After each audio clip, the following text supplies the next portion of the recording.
새해가 밝았습니다.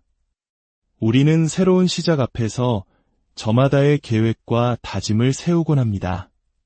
더 나은 삶을 위해, 더 큰 성취를 위해 새로운 목표를 향해 나아가려 하죠. 하지만 오늘 저는 세상의 성공이나 개인의 성취를 넘어서는 우리 영혼을 위한 가장 깊고 본질적인 새해맞이에 대해 이야기 나누고 싶습니다. 바로 금식이라는 영적 훈련을 통해서 말입니다. 본격적인 이야기에 앞서 잠시 시간을 내어주시겠습니까?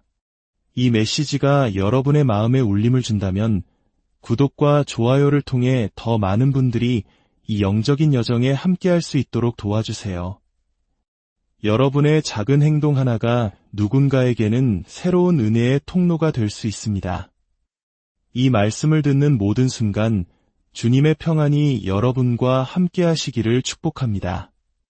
이제 성경 한 구절을 찾아보겠습니다.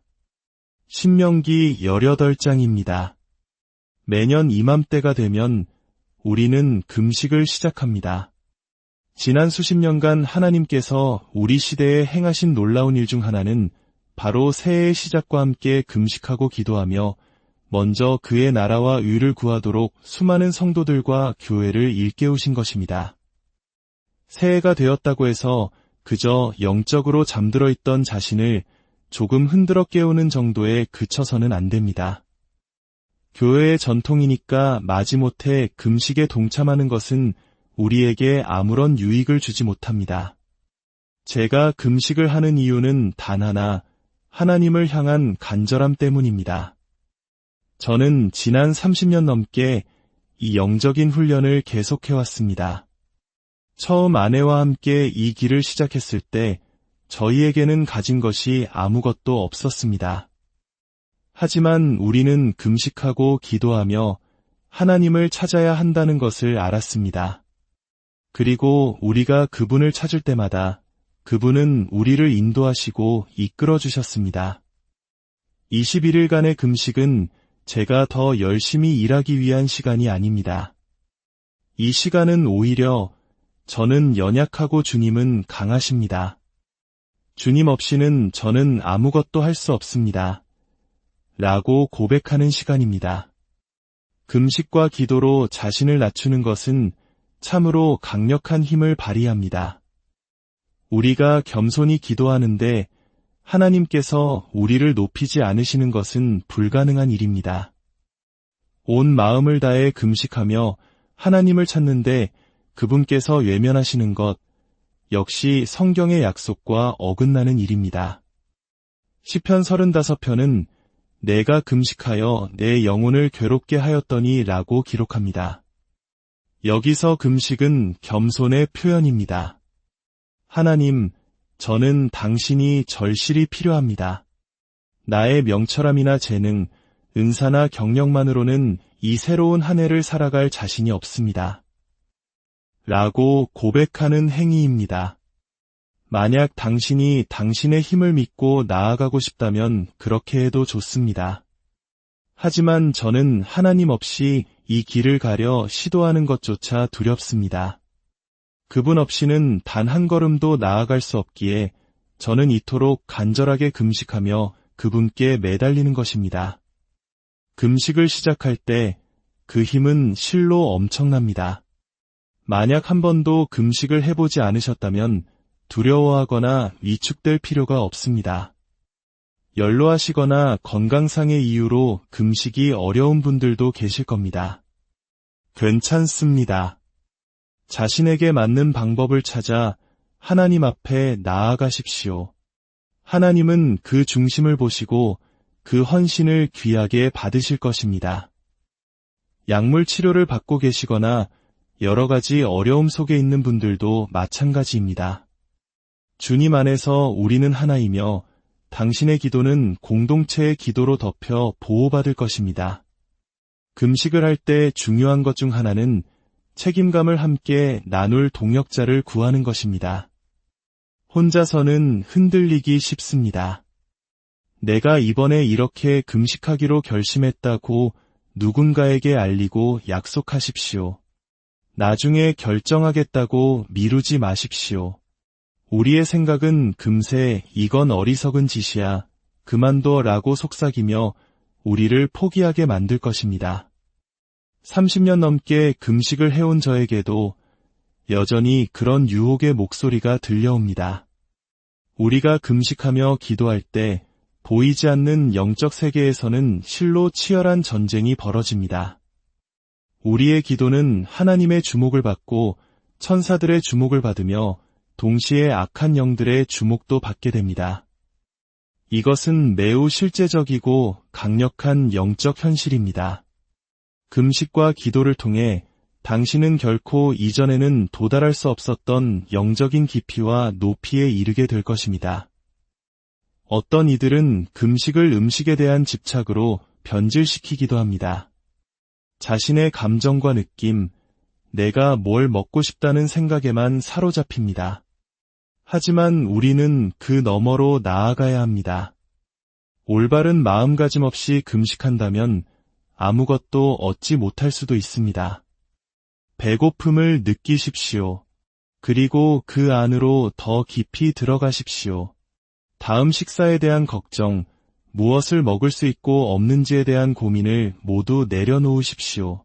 그리고 이렇게 선포하십시오. 이것은 나에 대한 것이 아닙니다. 음식에 대한 것도 아닙니다. 오직 주님, 당신에 대한 것입니다. 제가 당신을 쫓습니다. 주님, 저는 당신이 너무나도 간절합니다. 당신 없이는 단 하루도, 단 한 해도 더 견딜 수 없습니다. 내 삶에, 내 가정에, 나의 모든 것에 주님이 필요합니다. 이것이 바로 금식에 임하는 우리의 진정한 마음이어야 합니다. 어떤 분들은 금식을 너무 율법적으로 접근하기도 합니다. 제 경우에는 아침에 따뜻한 커피 한 잔을 마십니다. 누군가는 그건 올바른 금식이 아니라 라고 말할지도 모릅니다. 하지만 괜찮습니다. 그것은 당신의 금식이 아니니까요. 저는 율법주의가 아닌 은혜 안에서 금식합니다. 저에게는 따뜻한 무언가가 필요하고 며칠이 지나면 커피조차 원하지 않게 될 것을 압니다. 저는 당신에게 잘 보이기 위해 금식하는 것이 아닙니다. 우리는 다른 사람에게 영적으로 보이기 위해 금식하는 것이 아닙니다. 오히려 금식은 우리로 하여금 다른 사람들을 향한 긍휼의 마음, 즉 짐을 지게 해야 합니다. 이 금식 기간 동안 저는 여러분에게 한 가지 도전을 더 드리고 싶습니다. 바로 하나님의 말씀을 우리 영혼에 가득 채우는 것입니다. 오늘부터 21일 동안 하루에 성경 9장씩을 읽어보십시오. 단 9장입니다. 그렇게 하면 21일 만에 신약 성경 전체를 완독할 수 있습니다. 우리 모두가 오늘부터 이 말씀 읽기에 동참하기를 소망합니다. 천천히 그리고 깊이 묵상하며 읽으십시오. 작은 노트를 준비해 마음에 와닿는 구절들을 적어보세요. 왜 그 구절이 유독 당신의 마음에 울림을 주는지 당장은 이해하지 못할 수도 있습니다. 그래도 괜찮습니다. 그저 기록해 두십시오. 하나님께서는 그 말씀들을 통해 당신의 삶에 놀랍게 역사하실 것입니다. 이것이 왜 중요할까요? 예수님께서 말씀하셨습니다. 사람이 떡으로만 살 것이 아니요 하나님의 입으로부터 나오는 모든 말씀으로 살 것이라. 금식 기간 동안 음식을 대체하는 것은 바로 하나님의 말씀입니다. 우리의 영을 하나님의 말씀으로 흠뻑 적실 때 그 말씀은 우리를 정결하게 하고 기름을 부어주며 새로운 계시를 열어줄 것입니다. 말씀이 살아 움직이며 당신에게 말을 걸어올 것입니다. 당신이 하나님께 도움을 구하고 있는 바로 그 문제들에 대해 말씀이 해답을 줄 것입니다. 악한 영은 우리가 금식하는 동안 말씀을 읽는 것을 원하지 않습니다. 그저 음식에만 집중하고 결국 이 모든 것이 헛된 일이라고 생각하게 만들려 합니다. 그러나 우리는 속지 않을 것입니다. 우리는 금식하며 더욱 말씀으로 우리 자신을 채울 것입니다. 이제 신명기 18방으로 돌아가 보겠습니다. 구약시대의 레위 지파 제사장들은 다른 지파처럼 땅을 기업으로 받지 못했습니다. 오직 하나님만이 그들의 기업이셨습니다. 백성들이 희생 제물을 가져오면 그중 일부가 제사장들의 몫이 되었습니다. 3절은 이렇게 말합니다. 백성들이 소나 양으로 제물을 드릴 때 그 어깨와 두 뺨과 위는 제사장에게 주어야 한다고 말입니다. 오늘 저는 이 말씀을 통해 영혼의 짐을 벗는 금식에 대해 설교하고자 합니다. 신약시대의 우리의 대제사장은 바로 예수 그리스도이십니다. 우리가 금식하며 대제사장이신 예수님께 나아갈 때 그분은 우리에게 이렇게 말씀하십니다. 나에게 너의 어깨와 뺨과 위를 가져오너라. 첫째, 당신의 어깨를 주님께 드리십시오. 어깨는 인생의 무거운 짐을 상징합니다. 매일의 압박감, 걱정, 두려움, 삶의 무게를 의미합니다.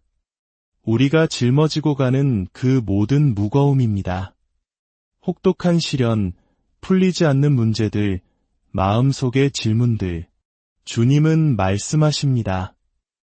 이 금식 기간에 너의 무거운 짐들을 너의 어깨를 나에게 가져오너라. 마태복음 11장 28절의 약속을 기억하십시오. 수고하고 무거운 짐진 자들아 다 내게로 오라. 내가 너희를 쉬게 하리라. 자녀를 위한 짐, 건강에 대한 짐, 재정에 대한 짐을 지고 계십니까? 주님은 우리가 더 애쓰고 노력해서 그 문제를 해결하라고 말씀하지 않으십니다. 그저 그 무거운 짐을 당신께 가져오라고 초대하십니다. 우리가 눈물 흘리는 문제들, 밤새 걱정하는 그 일들을 모두 주님께 맡기십시오. 이사야 시녀덜방은 금식에 대해 이렇게 약속합니다. 내가 택한 금식은 흉악의 결박을 풀어주며 멍에의 줄을 끌어주며 압제당하는 자를 자유하게 하며 모든 멍에를 꺾는 것이 아니겠느냐. 우리가 금식하며 주님께 나아갈 때 우리는 그 무거운 짐들을 내려놓게 될 것입니다. 주님께서 우리의 어깨를 대신 져주시고 모든 멍에를 꺾으시며 억압에서 우리를 자유롭게 하실 것입니다. 우리는 다시 미소 짓게 될 것이고 믿음을 회복하게 될 것입니다. 작년의 무거운 짐을 올해까지 가지고 가지 마십시오. 이 금식 기간에 모두 주님 앞에 내려놓으십시오. 둘째, 당신의 뺨을 주님께 드리십시오. 뺨은 모욕과 상처, 다른 사람으로부터 받은 마음의 아픔을 상징합니다. 누군가 당신의 한쪽 뺨을 치거든 다른 쪽도 돌려대라는 누가복음의 말씀처럼 세상의 공격과 상처는 우리를 쓴 뿌리와 용서하지 못하는 마음, 분노의 방향으로 돌려놓으려 합니다. 주님은 말씀하십니다. 이 금식 기간에 너의 상처와 아픔을 나에게 가져오너라. 더 이상 그것과 싸우려 하지 마십시오. 미워하는 마음을 품을수록 상처를 준 사람보다 자기 자신이 더 깊은 쓴물에 잠기게 됩니다. 유일한 해답은 하나님 앞에 나아가 기도하고 말씀을 읽으며 그 모든 상처로부터 정결함과 자유를 얻는 것입니다. 금식을 통해 하나님의 임재를 깊이 경험하게 되면 그분의 임재가 당신이 받은 모욕보다 더 소중하게 느껴질 것입니다. 어느 순간 당신을 그토록 괴롭혔던 상처들로부터 수백만 킬로미터는 멀어진 자신을 발견하게 될 것입니다. 십자가에 달리신 예수님을 기억하십시오. 사람들은 그의 등을 채찍질하고 뺨에 침을 뱉고 수염을 뽑았습니다. 하지만 예수님은 그들을 미워하지 않으셨습니다. 오히려 이렇게 기도하셨습니다. 아버지, 저들을 사하여 주옵소서. 자기들이 하는 것을 알지 못함이니이다. 그 용서의 기도가 하늘과 땅 사이를 가로막던 휘장을 찢었습니다. 우리가 용서를 선포할 때 막혔던 하늘문이 열리고 하나님의 임재와 기쁨, 새로운 믿음이 우리에게 임할 것입니다. 마지막으로 당신의 위를 주님께 드리십시오. 위는 우리의 식욕, 즉 세상적인 욕망과 육신의 정욕을 상징합니다. 우리는 육신에 지배당하는 삶이 아닌 성령 안에서 행하는 삶을 살아야 합니다. 21일의 금식 기간 동안 우리는 이렇게 고백합니다. 하나님, 저의 위를, 저의 굶주림을 당신께 드립니다. 저는 이제 세상의 다른 것들로 만족하지 않겠습니다. 오직 주님으로 인해 굶주리고 목마릅니다. 위에 줄이고 목마른 자는 복이 있나니 그들이 배부를 것이며, 이 약속의 말씀처럼 우리는 세상적인 욕망을 비워내고 그 자리를 하나님의 말씀과 그분의 부르심, 그분의 목적으로 채워야 합니다. 우리의 배에서 생수의 강이 흘러나오도록 우리 안에 있는 모든 세상의 쓰레기를 비워내야 합니다. 시편 106편은 경고합니다. 그러므로 여호와께서는 그들이 요구한 것을 그들에게 주셨을지라도 그들의 영혼은 쇠약하게 하셨도다. 우리가 더 큰 집, 더 많은 소유를 갈망하며 그것을 얻는다 할지라도 하나님을 향한 갈망을 잃어버린다면 우리의 영혼은 메마르고 쇠약해질 뿐입니다. 그래서 저는 이 금식 기간에 저의 위를 주님께 드립니다. 주님, 당신의 말씀으로 만족시킬 수 없는 그 어떤 욕망도 제 삶에 없기를 원합니다. 저를 비우시고 주님으로 저를 가득 채워주소서. 한 청년의 이야기가 있습니다. 그는 수중에 생긴 현금 2,000달러를 주변 사람들을 믿지 못해 아무도 찾지 못할 곳에 숨겨야겠다고 생각했습니다.